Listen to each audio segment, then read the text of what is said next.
I'd like to welcome you to our online presentation today, brought to you by the World Wildlife Fund and Natural Habitat Adventures. We're here to talk about conserving polar bears in the Arctic. We have two presenters today. We have Dr. Sybille Klenzendorf, and we also have Eric Rock. And I'd like to tell you a little bit about both of them before we get started. So first, I'd like to tell you about Dr. Sybille Klenzendorf. She's the managing director of the World Wildlife Fund Species Conservation and Wildlife Trade Programs, and she's been in this role since January of 2007. Dr. Klenzendorf is an expert on large mammal conservation issues, human-wildlife conflict, carnivore ecology, and game warden training. And currently, she leads integration efforts of species conservation into our priority ecoregions. A native German, Sybille came to the United States in 1991 and has continued to work internationally, finding solutions for wildlife-human conflicts. So I think you're going to really enjoy what she has to share with you today.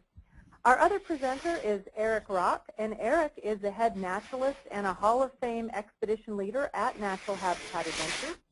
His illustrious career began in Alaska in 1989, where he worked as a field researcher on many of the state's diverse animal species, including river otters, waterfowl, moose, and reindeer. He has also served as the head naturalist at Kantishna Roadhouse Lodge in Denali National Park, and when not guiding for Natural Habitat, he works as a freelance documentary photographer. So you are in good hands with both of our presenters today, and at this time I'd like to turn it over to your first presenter, Dr. Sybille Klenzendorf. Hello, Sybille, welcome. Thank you. I'm so happy to be with you today, and yeah, I'll just dive right into it. And I wanted to give a little bit of background on, oh, it's not going forward, who I am. So as I was introduced, as having a long career in bears, and it's interesting. I actually forgot that Eric and I both started in Alaska. I here on the top left was a young volunteer in Katmai National Park in Alaska, actually working on brown bear conservation at the time, and the bears really have stuck with me over the years. For my master's, I worked in Europe on brown bear reintroductions in the Alps, and then for my PhD here in the bottom left, I worked on black bear conservation in Virginia on the East Coast, looking at population ecology and hunting management there. And then when I started at WWF, I've been working on large carnivore and mammal conservation, mainly in Asia on rhinos, elephants, and tigers, but more recently getting back into polar bear work through our Arctic program, and it's really exciting to come back to bears. So I wanted to give you a little bit of an overview of what the issues are on polar bear conservation and a little bit of what WWF does in that field. Just really quickly about World Wildlife Fund, just wanted to give a short overview of who we are. And we're one of the oldest conservation organizations. We were founded in 1961, and our logo is really an evolution of some artists back in London in the 60s.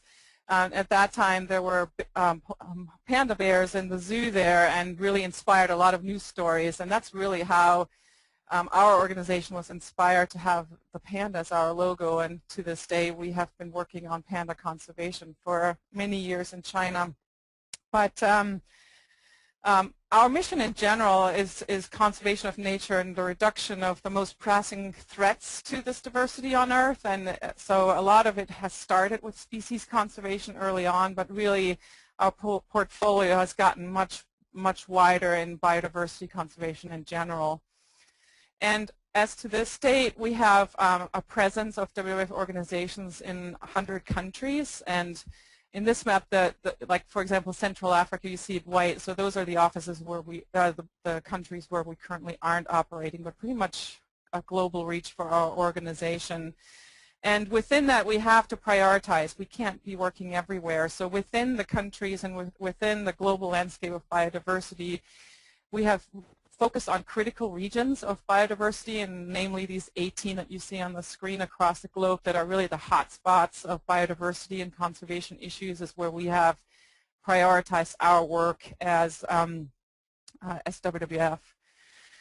And for me personally, as I was introduced, I lead the species program within that. So within these biodiversity hotspots and regions, we have conservation strategies for the general biodiversity, but then also the specific species that live in these places. And we call them flagship species. So we select which species we work on based on which species are the most ecologically, economically, and culturally important species to local populations. And in general, that really narrows the list down to the megafauna, the wide-ranging megafauna, sort of the umbrella species that we've chosen, that by conserving the wide-ranging species that need a lot of habitat to live and protecting their habitat, you protect a whole host of other species that live within that range. And then getting to the polar bear. So the polar bear is, of course, the Arctic icon, and it is the largest species in the Arctic. The polar bear is the largest non-aquatic predator on Earth, and that's one of the reasons why we have chosen to look at range-wide conservation action for this species, especially in recent years galvanized by the rapid changing environment for the species in the Arctic. And it's just a little joke that because we haven't always worked range-wide as WWF on polar bears, but you know, the polar bears painted themselves as pandas to get our attention for us to work range-wide. But this is right now the status of populations of polar bears around the Arctic. It's kind of an interesting map to look at, a different perspective. You have to get used to it a little bit. So you're looking on top of the world at the North Pole and looking circumarctic at the different populations.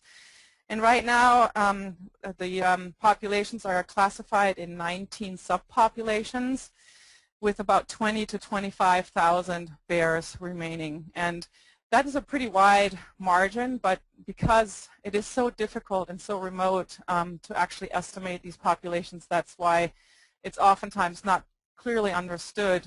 You see this whole swath of orange populations, mainly in Russia, Greenland, and some of the Russian populations that we really don't have a good idea and pretty old data of what's happening to those populations.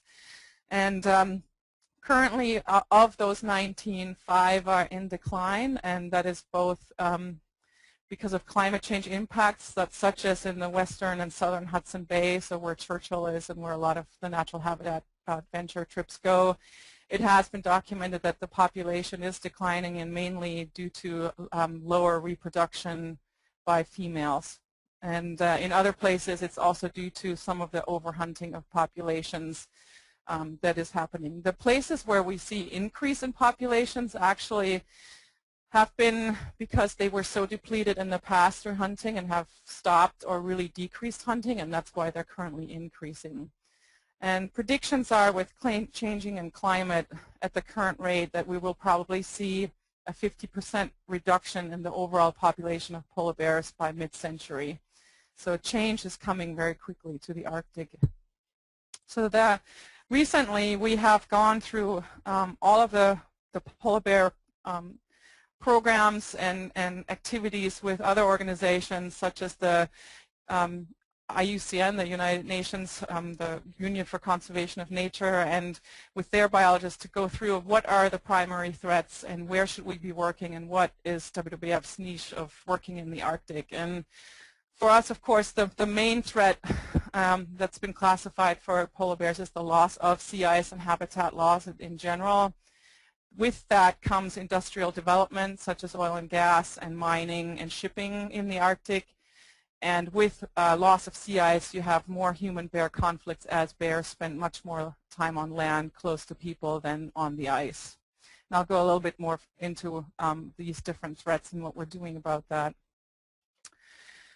Just a little bit of background. So this is the yellow line on this is showing the average sea ice in the middle of September over the last 30 years, and then what the sea ice was last year in September, which was one of the lowest in history, with about a third less sea ice than in the last 30 years. And they actually think that in the next 20 years we will have an Arctic free of summer sea ice. So this map is going to change rapidly. And what does that mean? Why is that important for us and for polar bears and the Arctic in general? And the sea ice is the main habitat for polar bears, where they hunt, they breed, they care for their young. And with this rapid changing environment, there really is no other alternative for polar bears, and they don't really have time to adapt to living on land. So it is one of the main threats, this change and what's happening to their main living habitat.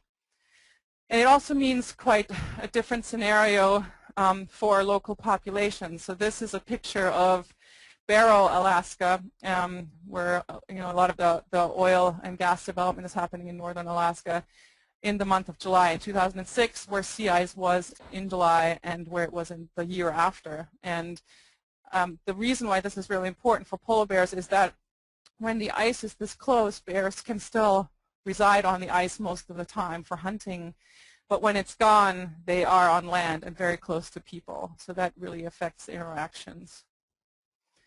What's also changing is not just the extent of the ice, but the thickness of the ice. This is a graph of a declining ice volume, the thickness of the ice over the last 35 years. And the reason why this is so important is that the thinner the ice is, the faster it melts in the summertime. So you have really rapid melting if it's just a foot thick rather than several feet thick.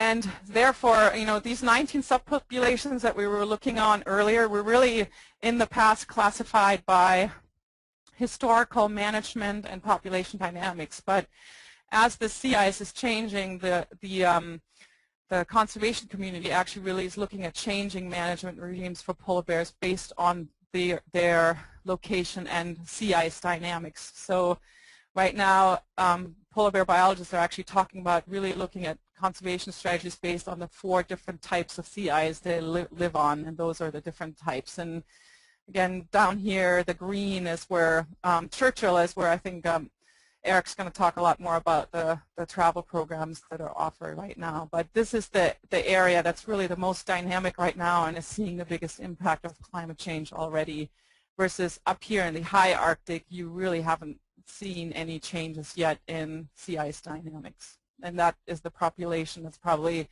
persistent over the long term with less sea ice changes than other places. So what do we do as WWF? One of the main things that we work on is filling the knowledge gaps of what is happening right now to the ice, to polar bears, and to their populations because of the large knowledge gaps. Without really knowing what's going on with the population, it's hard to make any decisions. So we work very closely in different countries with governments. For example, these are pictures from our work with the U.S. Fish and Wildlife Service and U.S. Geological Survey in northern Alaska on monitoring the polar bear population, and we've been supporting different research projects throughout the Arctic. We're currently trying to establish a research program in Russia together with the U.S. government as an exchange program and capacity building between the two countries. And the reason why this is so important, this is, if you're not used to looking at this, this is between Russia and Alaska. This is the Bering Strait, and the red dots show locations of polar bears over the years that have these radio collars that we put on just from the Alaskan side. And it really shows that this is a joint population between Russia and Alaska. But with current sea ice changes, we're actually seeing changes and a split between this population already, and we're monitoring what's going to happen to that population. Another threat that we are working on is the rapid oil and gas development in the Arctic.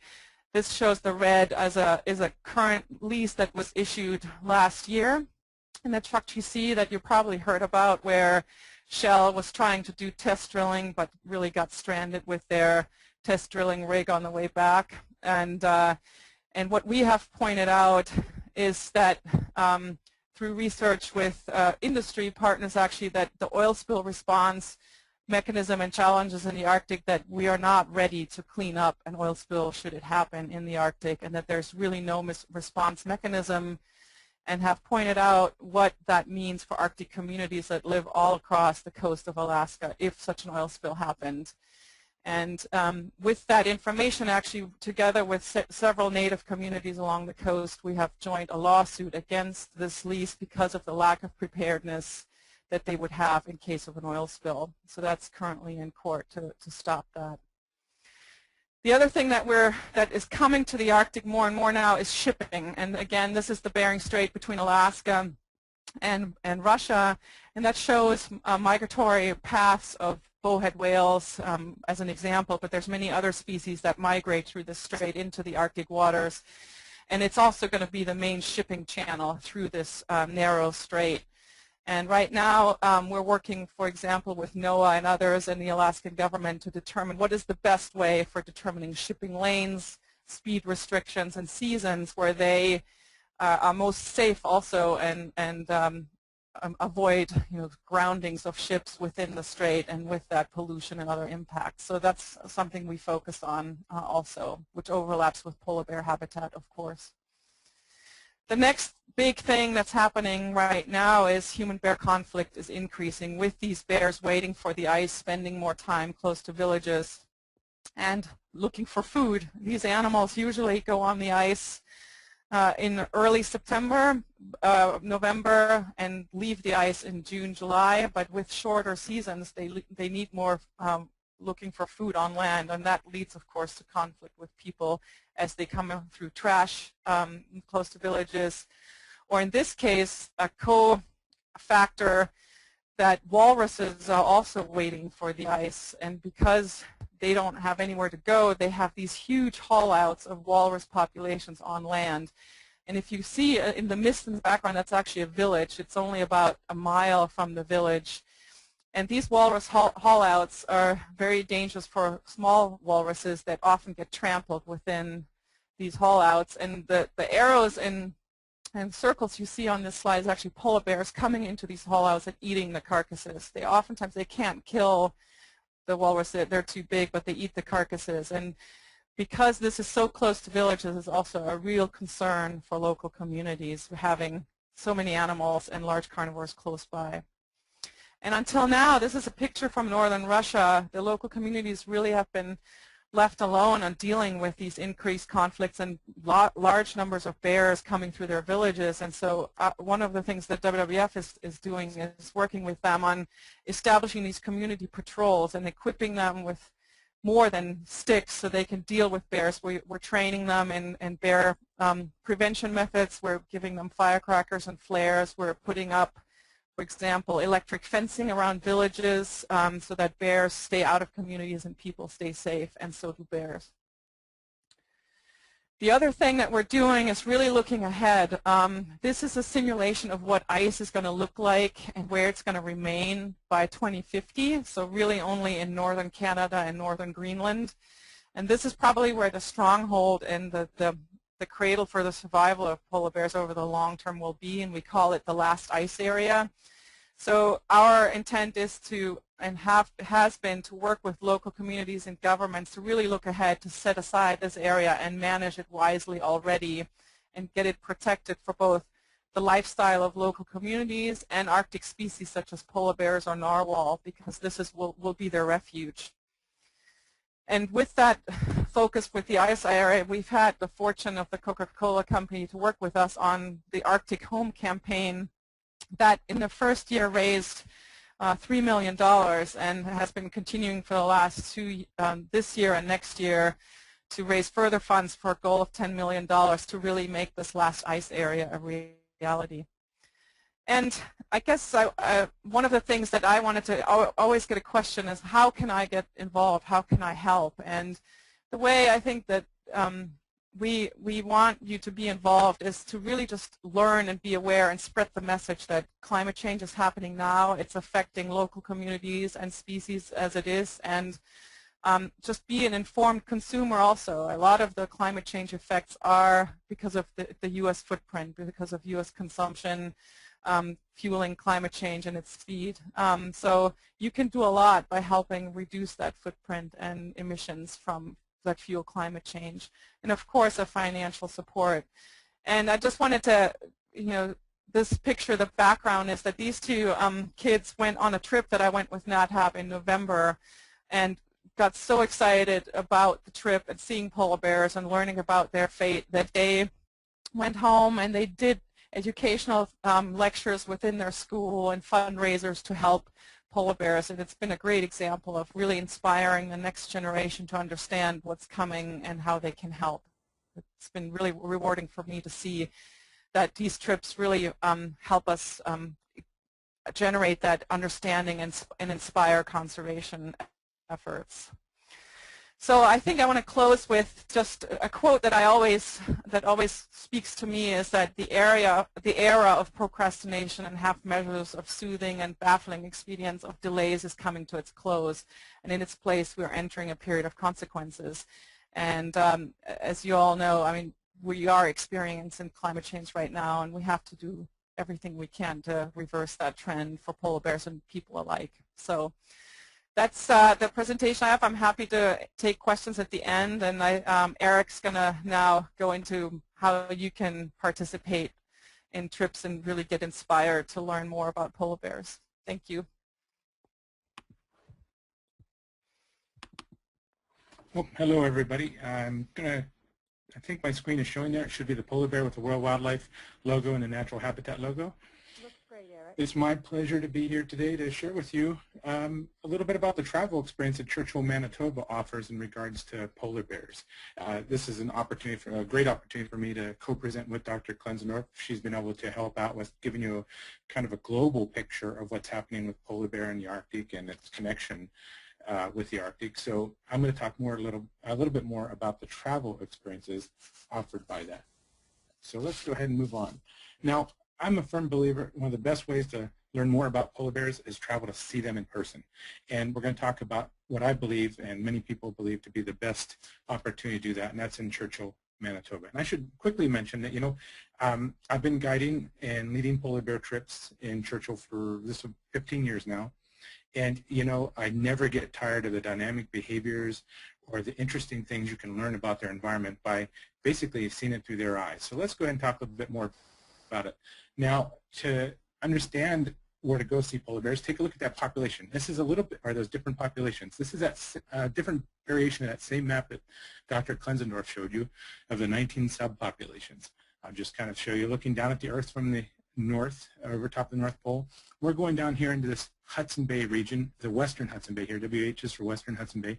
And the town of Churchill sits right here, right at the tip of the W where my cursor's sitting. And that's the place we're going to be zooming in on and talking about the travel experience there, because I really do believe it's one of the best places to go to see more bears, more behaviors, and learn as much as possible in a short amount of time. Okay, so let's go ahead and cruise on through our slides. A little closer look now and showing you the relationship of Churchill here, up here on the western shore of the Hudson Bay, and say the city of Winnipeg in southern Canada. By the way, Winnipeg is one of the best stepping off points for an adventure to see the polar bears in Churchill. And that's what we usually do as far as our travel to Churchill, is fly directly to Churchill. There are no roads that go to Churchill, but there is a rail line, and it is serviced by rail, primarily for freight, shipping grain in the ice-free months out through the Hudson Bay. There's a northern port here. And but for travel time and reliability, flying during the polar bear season is the best way to go, so flying direct to Churchill. We'll talk a little bit more about that as we go. So, a quick mention about Churchill. It's been important for people since, sometime right after the last ice age. There's records of people using the Churchill area dating back maybe close to 4,000 years ago with the early pre-Dorset people, and then the indigenous people followed suit. The Cooley and then Inuit using the northern coastal regions also came into the Churchill area, as well as the Cree and the Dene made that area home. So it was really important for indigenous people, but also later with the coming of Europeans. It was a great spot to open up trade with northern Canada, so there was a Hudson Bay post established there, as well as a great place for venturing out looking for the fabled Northwest Passage. And there's still aspects to that landscape that are there today from those early European history, or that early European history over the landscape is also represented as well. This stone structure here is a Inukshuk. It's one of the Inuit markings, stone markings used to maybe mark a trail or a direction to a destination or a cache. Still part of that northern landscape. Churchill sits on a little peninsula. On the right here, you can see the Hudson Bay during late summer ice-free months. in the Churchill River coming around the corner here. The grain port, you can see the rail with all the grain cars coming in. And this is basically the hamlet of Churchill. Oh, you know, if you were to average out the population, probably between 600 to 700 souls all year long, with a few more people moving in for the polar bear season. There are a couple of other seasons to travel to Churchill if you're interested in Arctic birds and wildflowers.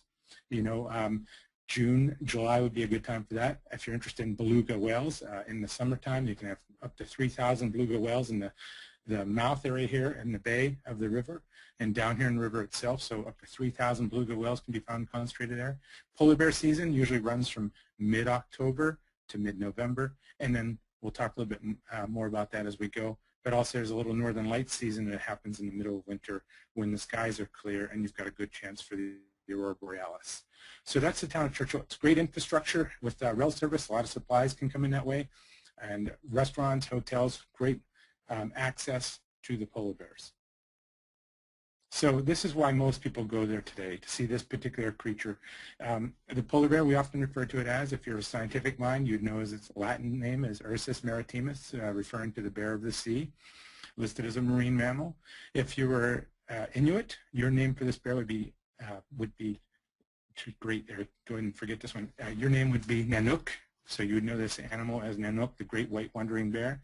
And if you're a Cree or Dene, your name for it would be Wapusk. You'd hear that word used quite a bit around Churchill to refer to this bear. But we'll call it the polar bear. Now, why is polar bear one of the best places to go see polar bears? Well, primarily it's a seasonal concentration of bears that arrive in the Churchill area every autumn. And that's we're going to talk a little bit about why that happens here. And for the most part, bears are fairly solitary creatures, polar bears especially, traveling out over a vast frozen landscape like Sybille was talking about in her distribution of bears around the northern polar regions. They travel quite a bit, moving and looking for food. They stay within home ranges that cover, you know, thousands of square miles in the least. So when they're out hunting on the ice, very difficult to find them in a very harsh environment.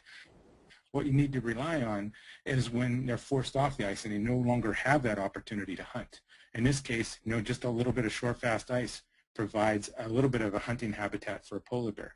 But what happens during the ice-free months when they can't get to their food, primarily seals in the Hudson Bay region, ring seals, as well as maybe a few harbor seals and bearded seals that find the Hudson Bay home. Well, in the summertime, they're forced ashore. There's no ice to hunt from.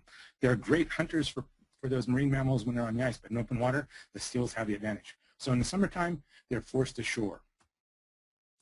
And here's another map of Hudson Bay, just to give you an idea of where Churchill sits. It's important for understanding that in wintertime, Hudson Bay is frozen over. In the summertime, though, it's fairly far south. The Arctic Circle is way up here. It's far enough south that this all defrosts every summer. So usually by the end of June, early July, the ice is off the bay and the bears have to come ashore. Now with the northwest winds, that pushes those bears down here to the south. And the bears have learned over time that, you know, if you make landfall down here, the best place to be for the first ice to form is right out around the Churchill area. And that's what draws bears into Churchill. Usually by the early October to middle October, bears show up waiting for the ice to form here in the mouth of the Churchill River, right at the town of Churchill against Cape Churchill, right where I'm pointing out here at this point. So the ice forms there first, and so the bears that are there mid-November to late November, they want to be able to get out on that ice and start making a living.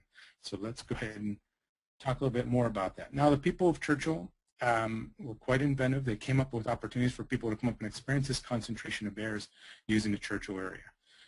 The invention of the Polar Rover, Tundra Buggy, the vehicle that can get you out onto the landscape safely, where you can see these animals in their grounds waiting to head out onto the ice as soon as it forms. So this has been going on for quite a few years. You can see that the bears have become tolerant to the vehicles, and actually in many cases don't even, their day isn't even really interrupted by the presence of the Polar Rovers. Another nice thing about getting out there safely, you also get out there comfortably. I've watched these vehicles evolve over the years. They're heated inside. Everybody has a window.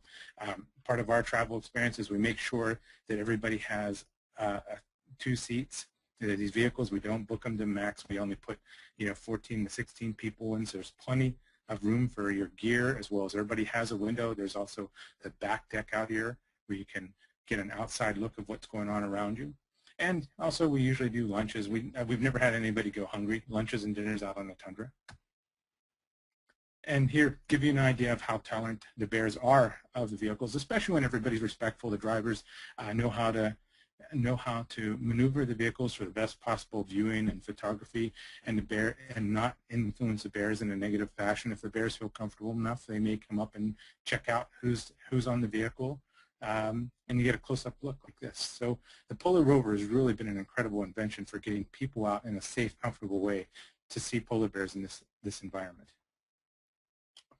And if you think about it from that standpoint, these guys head out into some of the most hostile environment on our planet. You know, it's a place where you and I would have a very difficult time surviving just a few days, let alone the better part of a winter season out there on that ice. So Churchill's a great place to look at all the adaptations these bears have made to live in this environment, being consummate travelers, nomads, moving along on the floating sea ice, looking for prey. Every year, about early October, sometimes some bears come into town earlier. You can see a bear there almost any day of the year, but really the concentrations don't occur until October. The first snows start to fall, things cool off, and that's when bears start arriving in Churchill area. You can see by the set of lone polar bear tracks coming in over some freshly fallen snow. Well, they come into the area around Churchill, and that's the best opportunity to get out on the ground and start learning about these animals. Again, almost right from their level, which is pretty unique, and from a safe fashion. Now the bears arrive there, and they're waiting for the ice to form on the bay. This is just a little lake that's frozen over, so this bear decided the best way to cool off, even though temperatures may be freezing, it's not cold enough to freeze the bay. The lakes and ponds will freeze, and it's still not really cool enough for a polar bear. Polar bears are adapted for extreme cold, so the best thing to do when you first get to Churchill, there's no ice and it's still fairly warm, conserve energy, relax, and cool off, like in this case. So you'll watch bears sleeping quite a bit because they're conserving energy. In fact, if you're lucky, you'll get to see bears sleeping in just about every imaginable position. And they can be quite animated as well. You can see how easy it is to be enthralled by watching a polar bear. They have very humanistic qualities or anthropomorphic qualities about them. So wonderful animal to watch just for those behaviors. Likewise, as things cool off, and the bears are concentrated, sometimes other behaviors happen here that they don't see anywhere else in the world. Things like this with a couple of large males sparring or playing or fighting. There's a lot of different ideas of why this might be happening. One might just be they're learning a little bit about each other, so they're getting to know a little bit about how to interact with each other now, where there's no resources to fight over, no females to mate with, no forage, no food to hunt for. So why not make the best of it? Learn a little bit about the other bears out there to establish a hierarchy or a pecking order. There may be other reasons we don't know. The wonderful thing is about it, we can go up there and watch and learn and explore, and Churchill does provide that opportunity.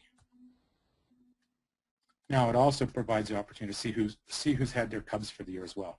As bears turn up each year, you can watch them come in. If it's a mother and she happens to have a cub from the previous year, she'll be ready to go back out on the ice, just like she was taught. She's teaching her cub that Churchill's the best place to be for the first ice to form on the Hudson Bay. Now, with this many bears close to these people live in Churchill area, and in Churchill and the Churchill area, you have to take precautions. If you live outside of town, you might take special precautions like closing your house or your cabin in with bars. So you're actually inside the safe zone. The bear has free run of the outside. So you have to be careful anywhere you go. Like in the case of the old Whitewell Lodge here, the whole building was encased in bars, so you were safe and sound while the bears would be roaming around outside. In town, it's a different story. In town, they have a bear-free zone. They try to patrol 24/7. Natural resources officers are out patrolling the streets, checking to make sure polar bears don't wander into town. It happens quite often. These signs are set up around that perimeter to remind travelers coming to town that don't go beyond this sign. Beyond that sign, you're outside the perimeter, you've got a much better chance of running into a polar bear. If you're on the ground, that's not necessarily the safest place to be. So travelers and people of the community all know that if you do see a bear in town inside this polar bear free zone, you call 675-BEAR, and then the natural resources officers come out and they try to attempt to change the bear's mind, move it out of town so it doesn't get in trouble with people, people don't get in trouble with the bear. Now, sometimes the bear can't be persuaded and has to be captured. Some cases are taken to a polar bear holding facility, used to be known as the polar bear jail. I don't think we're allowed to say that now. I think some of the bears have had issues with us calling it the polar bear jail, and so now to be politically correct, we refer to it as the polar bear holding facility. This is a mom and cub. You can see the cub here in the net and the mom over here. they're getting ready to be flown out. They're taking them out of the polar bear holding facility, and they're actually going to fly them out by helicopter to another location where they'll be less likely to come wandering back into town. So let's go ahead. This is what a flying polar bear and cub would look like. Now, if it was a smaller cub, they would probably have, both bears are tranquilized at this point. And if they had a smaller cub, they'd probably tranquilize and just put it in the back seat of the helicopter for a nice convenient ride out, maybe 35, 40 miles. Now, I should mention, to tag on to what Dr. Klenzendorf was talking about, we know a lot about the biology of this population, because here you have all these bears wander into close proximity with people. Some of those people could be research. You do some research on those bears, you start getting a better picture of what might be going on in this population of bears. And we probably know more about the Western Hudson Bay population of polar bears than any other subpopulation in the world. So it also provides not only an opportunity for people to view and learn about polar bears from the ecotourism or the travel side, but also researchers, because of this concentration of bears, have been able to glean huge amounts of information about polar bear biology and populations from the same group of bears. So every time a bear is handled, valuable information is taken from it as well. Works out really well for the bears, or hopefully it should work out for the bears and help present in a better picture of what happens in nature. So these bears, I'd like to think, are helping themselves out as well by being here in the Churchill area. Not only are we learning about them, we can help convey what we've learned, but also researchers are learning valuable information about them as well. So move on. Now those bears that would have been held in the polar bear jail, once the ice forms in late November, they'll be taken out and let go, and they'll be able to go out on the ice and start hunting seals, just like the bears that are hanging around the Churchill area. The area where we view them, they'll be ready to head out on the ice and start hunting seals as well. So this is just a picture of one of those bears going out and checking out some of the first ice to form along the Hudson Bay, with the chances of getting out there and maybe possibly catching a seal. They've been going since late June, early July without a good, reliable meal. And here we are at the end of November. These bears need to get out there and start hunting. One of the, when we start talking about changing conditions, if that ice-free period gets any longer, that could be very devastating to the population of bears in the Hudson Bay region.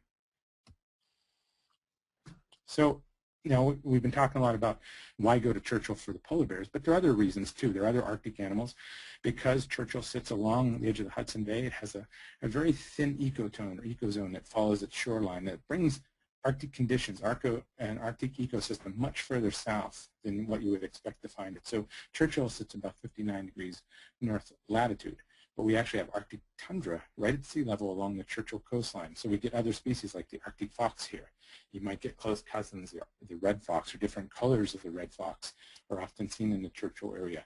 Other animals, Arctic hare, it's a good place to see Arctic hare, as well as many of the other birds you might see in the area as well. Oh, and caribou. Earlier in the season, in October, there's a good chance of catching a glimpse of caribou making their migration further south into the tree line as they come by the Churchill area as well.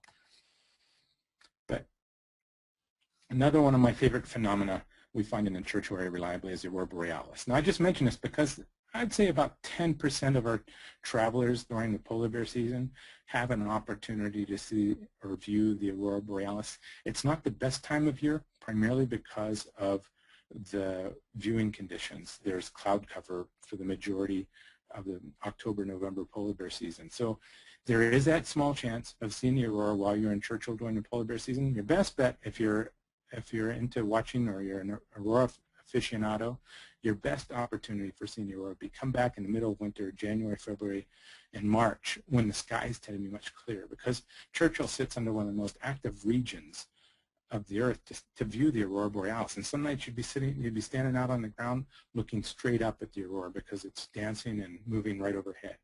But again, I'd recommend middle of winter for that. But there is that chance of seeing the aurora in the polar bear season, and that's when this particular photo was taken, right on the edge of the community. So let's talk a little bit about some of the other opportunities you can do or have while you're in Churchill. Probably the different types of trips offered by Natural Habitat. We offer around 7 different types of trips now, ranging from staying out on the tundra in what's called the Tundra Lodge here, down here in the bottom left. You can see it's almost like a rolling motel. Now, it's moved out there during the polar bear season. It stays there all season, and it moves from that spot and is brought in and stored closer to town in the wintertime. So it doesn't roll around, move around once you're out there. It stays there. The people who stay on the lodge head out every day on their own polar rover and go exploring around looking for bears, while sometimes bears are seen up close and personal right at the lodge itself. So that type of trip, or maybe a trip mixed with staying in the town of Churchill. One of the nice things about staying in the town of Churchill is getting to know the locals a little bit, going in evening presentations with some of the locals, and getting a feel for what this northern community is about. I think a lot of people are really enthralled by this northern landscape, where people want to live on it, survive on it, and do quite well, but it takes a certain type of individual to be able to do that. So lodge trips or combination trips are a great way to do it, where you get a little bit of opportunity to stay in town. Other things that go along with this northern type of trip, things like dog sledding, getting out on the landscape, learning a little bit about what it's like, what it takes to be a dog musher, a dog sledder, spending some time with one of those local dog mushers, maybe going for a small sled ride with them. If it's a late season and snow hasn't come yet, they do make adjustments by setting the dogs up with a cart, and then you can ride on a cart if there's not enough snow for the sled to be pulled along, and view the landscape from the seat of the sled or the cart. So that's one opportunity that you might consider if you're going to Churchill. We actually have some trips. The ultimate Churchill trips include the dog sledding, as well as a helicopter journey where you fly out over this tundra landscape to possibly land at a polar bear den. Now, it's not an active den. It's a den that's been vacated. Land and check out a polar bear den out on the tundra landscape. So do that by helicopter. One of my favorite things about the helicopter journey is looking down on the landscape, whether you're watching the ice form on the Hudson Bay or the patterns in the tundra themselves. It's quite amazing to be able to see it all happening right underneath your rotors as you go cruising out over top of the landscape. And there is a chance to see polar bears from the air. But in an effort not to scare the bears or influence their behavior in any way, the helicopters do keep a good distance so the bears aren't forced to change their behavior in any way. So that's just a little bit of a vignette of the types of trips that are offered. Oh, and I almost forgot to mention one of my favorites are the photo trips. We kind of tweak the trip a little bit more to spend a little bit more time talking about photography and spending more opportunities to photograph from out on the tundra as well as around town. So there's also the photo trips that are part of this, when I say this collection of travels or types of travels we do to Churchill. So nice thing about traveling with a group like Natural Habitat and the World Wildlife Fund is we help out with information. I like to say your trip begins a long time before you actually leave for it, and getting people prepared. Booking the trip with Natural Habitat and World Wildlife Fund, we provide you with a lot of information on everything from how to dress, what to expect, money issues, things like that. This is just a little diagram I use for people and help, sharing with them that, layering is probably the best way to go when you're traveling to a place like Churchill, where Arctic conditions can change rapidly. But I also put this in here to remind me to mention that we provide heavy winter parkas and expedition type boots for those people who don't have them. I can see a big expense, and also it can be difficult to travel with these things if you're coming from warmer climates. So one of the things we've done is we've put together a nice collection of expedition boots and parkas for people. When they come to Churchill, we pick you up at the airport in Winnipeg, and then we bring you to the hotel where we start out, and we get you all outfitted with this heavier clothing so you're ready to go to Churchill and be able to take on the elements no matter what Churchill throws at you. So a lot of support when you're traveling to a place like Churchill. Maybe outside the normal comfort zone for some people, we help out with easing that up as much as possible. Let's go ahead. Easing it up as much as possible. Sometimes travel isn't the easiest thing in the world, and what we've learned over the years, the best way to get people to Churchill is by doing our own charter aircraft. This would be a good example of one of the type of aircraft we would charter with, and we'd fly our travelers right from Winnipeg to Churchill, and you can see the inside of the airplane is quite comfortable. Most people are proud. I think this is a flight back from Churchill. You can see it was a good trip. Everybody's snoozing. It was a chance to unwind a little bit on your way back to Winnipeg where we finish up our trip. So give you an idea, quite comfortable, plenty of room for your soft items overhead, and then under seat space for your heavier bags or your heavier stuff like your book bag, your day pack, things like that.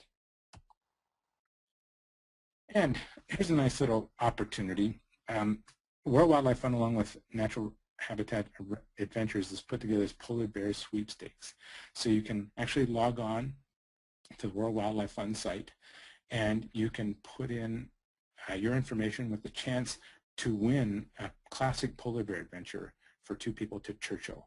Now, I highly recommend this. You know, who wouldn't want to win a free trip to Churchill, Manitoba? This is kind of a way for World Wildlife Fund and Natural Habitat to say, you know what, we really believe in one of the best ways to learn about these animals is to go and see them. That I can't think of a better way. You know, I'm constantly amazed by the different behaviors I see, the things that they teach me about their landscape by spending time watching them. And so giving you an opportunity to do this, I highly encourage you to go to the World Wildlife Fund website, donate, and sign on, and see if you can't put in your information for a chance to win that trip to Churchill for a classic polar bear adventure.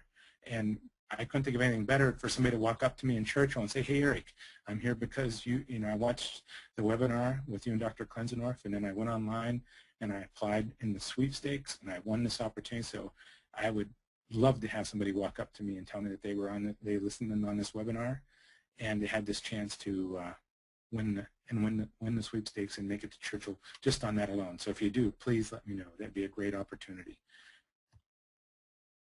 Now let's go ahead and start closing things up, and we'll get ready to do some questions and answers. But before I do that, I want to thank you guys for this opportunity to talk to you today, as well as a great opportunity to kind of tag team and work a little bit co-presenting with Dr. Klenzendorf. It's a great opportunity for me to learn as well, and always look for that opportunity.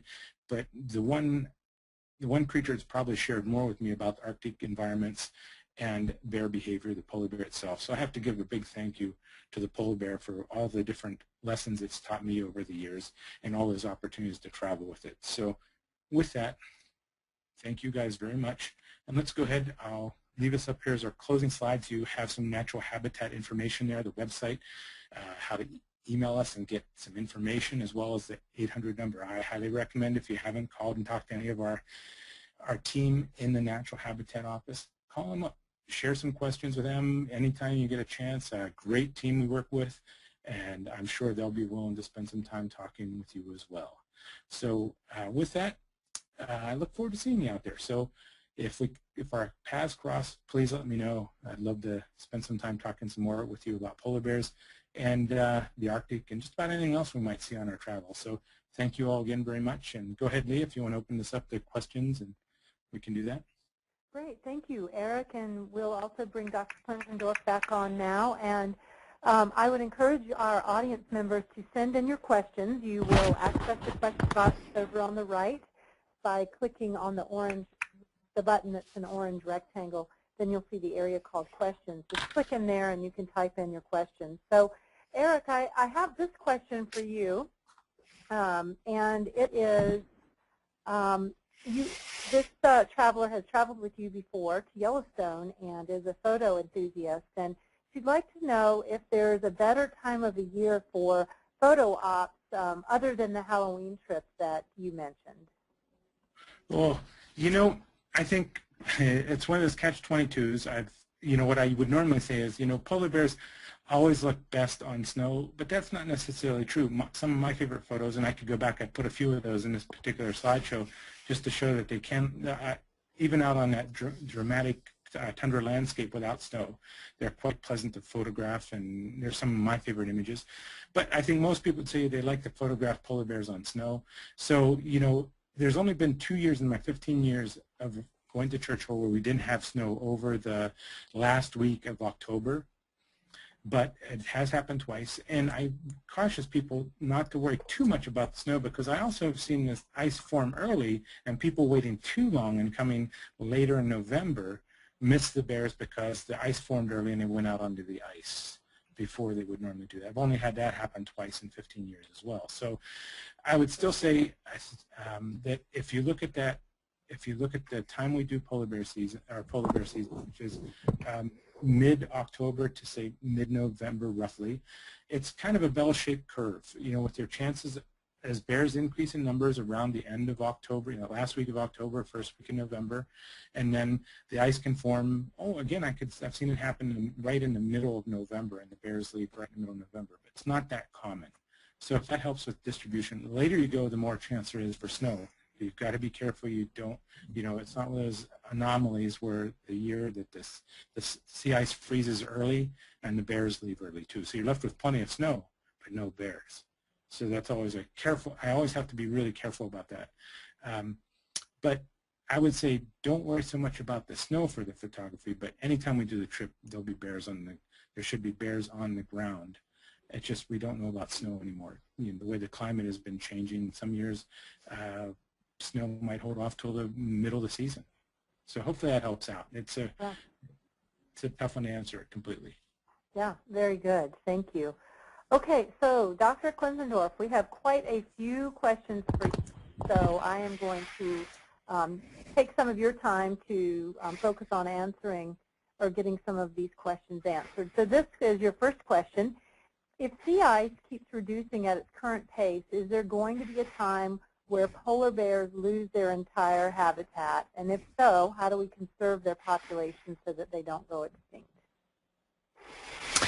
Right. So I don't know if the person who asked the question was on the presentation, but right now the ice models with the current trend of CO2 increases show that northern Canada, Greenland archipelago is still going to have ice even with simulations over the next 70, 80 years. Now, if the CO2 emissions aren't curbed and we really go into this very dangerous territory of continuing runaway climate, then eventually, yes, there will be no ice in the Arctic at all. But with simulations that we've seen, if that is the case, that really the last core ice, even in northern Greenland, is gone, we're going to have some huge trouble in everywhere else around the world too. So, but with the current predictions that northern Canada is going to hang on the longest with ice, where bears can survive, and that's where we have that last ice area refuge that we're working on to set aside. And that's a perfect transition into this next question, where you talked about how you are working with local community members to join the conservation effort. And this question was about that last ice area and the northern portion of Greenland, where there may not be as much local community. The question is, how do you encourage community involvement in a region where there is no human community? There's quite a few communities that have access rights to those areas that are a little bit further south, and we are working with them because they have the land rights to that area, especially when we're talking about mineral development, mining, oil and gas, etc. So that most of that land is under some jurisdiction from Greenland local communities and government that we are working with to have conversations now about the choices they can make and how you can maximize benefit to development, to local communities, and to conservation that affects their own livelihoods too. We have been working with them on the effects that mining can have on water quality and other things to really show the breadth of choices that they have to consider and have a balanced voice between industry coming in and telling them one thing, and so that we try to give them the best tools possible to make wise decisions on their future and the habitat, or the land that they live on. So yes, while there might not be a permanent village right now in northern Greenland, there's definitely hunting areas that local communities go to and other places that they use this area. All right, thank you. It's the same in other Arctic communities too, in northern Russia and other places. So even though and that's that seasonal migration and use of the Arctic that has happened for centuries with species and with people. All right, thanks. How disruptive are helicopter flights to the polar bears? I I can take that one. You know, the whole goal of the polar bear helicopter experience, well, actually, I try to even just sell it as a chance to see the tundra. A lot of times you're flying, you don't see bears on the tundra itself. You're actually flying over the landscape. So when you fly out to a den, you may go quite a ways without even seeing a polar bear as you're flying along. A lot of the time they're flying at a 1,000 feet of elevation maybe, so a lot of times the bears don't even pay any attention to helicopters flying over at that elevation or that. And if they do happen to show any reaction to the helicopter pilots are really good at pulling away right at that point so the bears aren't disturbed any more than what they were at the initial, overflight. So they're pretty good. There are occasions where a bear might be surprised by a helicopter coming overhead as it's maybe making a landing somewhere towards one of the polar bear dens, but the idea is not to change their behavior in any way. So a lot of times as a helicopter's flying over, people will be looking down, the polar bear will be laying there on the beach or laying on the shore of a lake, just resting and conserving energy. And the idea is not to change that behavior whatsoever. Hopefully that helps out. Yes, thank you. And this is a good question, I think, on many people's minds for Dr. Klenzendorf. When you say reducing a footprint is a way to help, do you recommend a resource or a how-to guide that would help an average family learn how to reduce their footprint? Yes, there's several resources that we could actually, there's several on our website, especially when you use paper products, fishery, fish consumption, things like that. So there are standards that WWF has worked on with other organizations that really give guidelines to consumers of what's a good product and what isn't. And there's several of those depending on the products on our website. And so that is one thing of just educating yourself. There's several certification bodies for other products that you consume that we source from regions. For example, one story I like to tell is we use a lot of palm oil in our products. For example, cosmetics or processed foods. Palm kernel oil is in pretty much any processed food. And that comes from converting rainforests in Indonesia, for example. And with that, the effects that we're having on rainforest conversion and climate effects of just emissions also from converting that forest really drives climate change in the Arctic. So, it's all connected by really thinking about consumption, even from tropical woods, products that we have from tropical woods. Chopping that forest really releases a huge amount of CO2 that fuels climate change in the Arctic. So it's not just thinking about the Arctic itself, but where products come from and how that is connected. And then there's great websites on energy efficiency that you can look at what the best way is to reduce just energy consumption in your home and making your home more energy efficient. Because that is one of the big drivers of climate change from the U.S. is just energy consumption and making our houses even more insulated and more efficient. So that's not what WWF does, but there's many of resources where you can research that. Sure. Okay, that's great. Thank you. So I think we have time for just a couple of more questions. Eric, a question for you. This is just sort of a nuts and bolts question about the itineraries. So during the excursion, do people usually stay overnight in the tundra buggies, or do they go out during the day and come back to Churchill in the evening? Good question. Most of our travelers elect to do one of our trips where you stay in town and then you spend your day out on the polar rover, out exploring and viewing the polar bears and other Arctic species on the rover, and then come back into town at night. That way you can take advantage of the restaurants in town, we use it and book rooms at the different hotels around the community. So that's a pleasant way to learn a little bit more, not only about polar bears, but also what it's like to live in a northern community. We do offer those Tundra Lodge trips where people will stay out on the Tundra Lodge, which is, I think I had a photograph there of one of the polar rovers docked up to it, where people stay out on what looks like a rolling motel. But the motel doesn't, or the lodge doesn't move around during the season. It stays in one place. It's just you go out during the day on the polar rover and explore around and come back and dock with that at night and stay on that for the evening.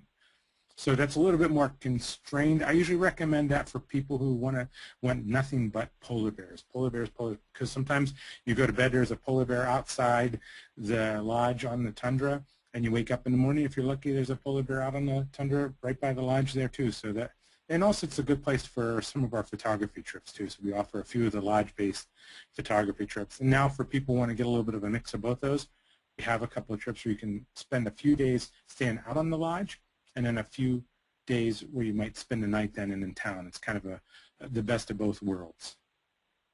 All right. Thank you, Eric. So here's a question maybe for both of you. The statement is, supporting the local indigenous people in Churchill is a way to support long-term conservation efforts. Is there an opportunity to help children or women of local indigenous people in Churchill? And I wonder if I could bring them items to give to children or local families. I guess I should probably jump in on that one first, and Dr. Klenzendorf, if you want to follow up with anything, you're welcome to as well. We do work with the community of Churchill as much as possible. In fact, we have a whole sustainable department at Natural Habitat that works at new ways of incorporating the locals into our programs, our travel programs up there. One of the ways that we do it directly, and so most people get a chance to see it, is we contract with some of the local presenters, some of those people being maybe Cree or Dene or Métis, which is a different indigenous group of Canada. We contract with them to do programs and speaking talks with them, and then we help out with donating into different aspects of the community. We're also looking at helping with recycling programs, things like that. So we have a whole, that's an ongoing thing, one of those stages that's constantly developing and changing. So we're always looking for new ways to do that. As far as bringing, I might sound a little bit ignorant on this, but as far as bringing things, I'm not sure if, we don't have anything like that where we really bring things into the local community. There is a full school system there. If there were some school products, things like that, I'm sure that would be I'm sure the school system would utilize anything like that, and we could even help you contact the school to see if there's any particular needs they have. But otherwise, yeah, I can't give you a better answer on that right now without maybe talking to Ted, who helps out with our sustainability program at Natural Habitat. One of the main things we work with the local communities is bringing students out to some of the projects that we have, involving them in the research, because what we've seen a lot of times, we don't want to go and tell them anything from the outside, and oftentimes they have more knowledge about the Arctic systems, and so we learn from them. So most of the time we try now is involving local community in our research and conservation projects and being the leaders and the voice for conservation within their communities. So we don't, like Eric said, most of the school systems, especially in Canada, are quite good even in local communities themselves through the government, but it's more about opportunities for them to get involved from the start in conservation projects so that they feel ownership of the resource. And that's what I tried to describe earlier, how we also work with the Greenland communities and governments and other Arctic communities. Is really, we've seen in so many conservation projects around the world that if the community itself that lives in that area sees the sense and ownership of the natural resources and the wildlife, then they are the drivers of conservation efforts, and usually that's the successful projects. So for us, it's more of the content-wise of involvement, and we don't really provide communities a lot of goodies or things like that, rather than building leadership within the communities. So that's all I can say from WWF's side. That's a good way to go about it. I really think involving them in the field is an important part. Mm-hmm. Yeah, that's great. So I think that's all the time we have for questions. There are a lot more very good, thoughtful questions in the queue, and I will forward those along so that you have the opportunity to follow up with these folks. But now I'm going to turn it back over to Dr. Klenzendorf and Eric for any final thoughts before we close.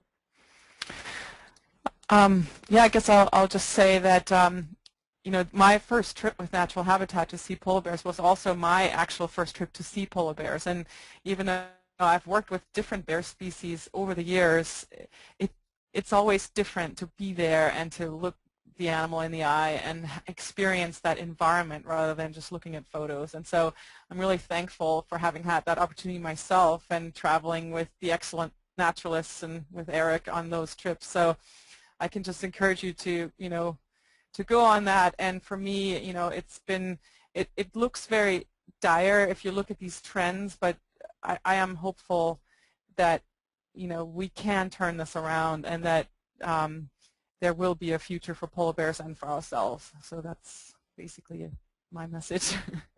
Excellent. Yeah, and I'd have to say, learning more about these animals, I mentioned that your trip begins before you even go on it by reading, catching up, watching some of the excellent documentary films that are out there about polar bears and Arctic environments.